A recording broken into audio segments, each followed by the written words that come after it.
Real muxlislari uchun shok xabar. Klopp Real Madridga qaytishga juda yaqin. Bu shunchaki mish-mish emas. Klub ichida hammasi tayyor. Videoni tomosha qilishni boshlashdan oldin like bosing va kanalga obuna bo'ling, chunki bunday yangiliklarni bilish har bir Real muxlisi uchun majburiy. Jurgen Klopp 2023-24-yilgi mavsumini Liverpoolda yakunlagach, Red Bull kompaniyasida global futbol bo'limi rahbari sifatida ishlamoqda.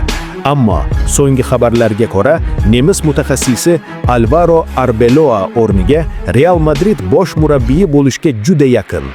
Arbeloa Albacete'ga qarshi kubok o'yinida g'alaba qozonmagan bo'lsa-da, bu uning kelajagini belgilamaydi. Kloppning Realga qaytishi klub ichida qadrlanayotganini Fabrizio Romano ham tasdiqladi. Real rahbarligining yozgi transferlar va jamoa tuzilishini nazorat qilish bilan shug'ullanishi Kloppning qaytishini strategik jihatdan tayyorlamoqda. Florentino Perez yozgi transferlarga allaqachon ruxsat bergan. Ferland Mendy, Fran Garcia, Dani Ceballos va David Alaba jamoani tark etishi kutilmoqda. Shuning bilan birga, Klopp Manchester City hujumchisi Erling Haalandni olib kelishni istaydi. Hozircha bu transfer qimmatga tushishi mumkin, lekin Perez unga zarur bo'lgan summani to'lashga tayyor.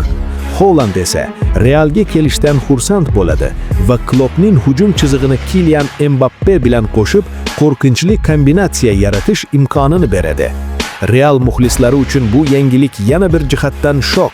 Kloppning qaytishi jamoaning La Liga va Chempionlar Ligasi strategiyasini butunlay o'zgartirishi mumkin.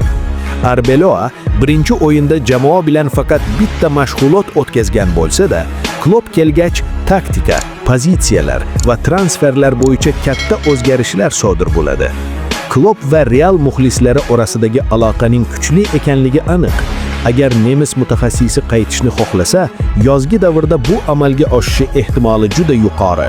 Klub ichida uning muxlislari va ishonchi mavjud. Shuning uchun kelajakdagi o'zgarishlar faqat vaqt masalasi. Kloppning Real Madridga qaytishi shunchaki mish-mish emas. Bu yozgi transferlar, jamoa tuzilishi va klub strategiyasining markazida turadi. Yozda katta o'zgarishlar bo'lishi ehtimoli juda yuqori. Sizce Klopp Realga kelgach, jamoa hujum chizig'ini qanday o'zgartiradi va yangi transferlar jamoaga qanday ta'sir qiladi? Kommentda fikringizni yozing.